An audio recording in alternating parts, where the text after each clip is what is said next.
Alla, velkommen til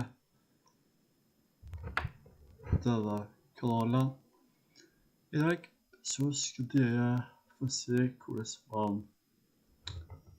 ja, hva kan jeg si? Jeg skal vise dere hvordan man lager en server.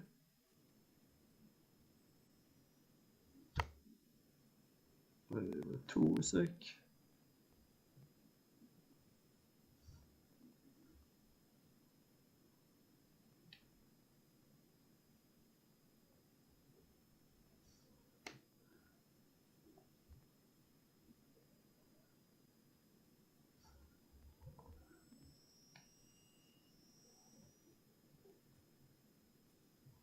Hvorfor kom det ikke opp her egentlig?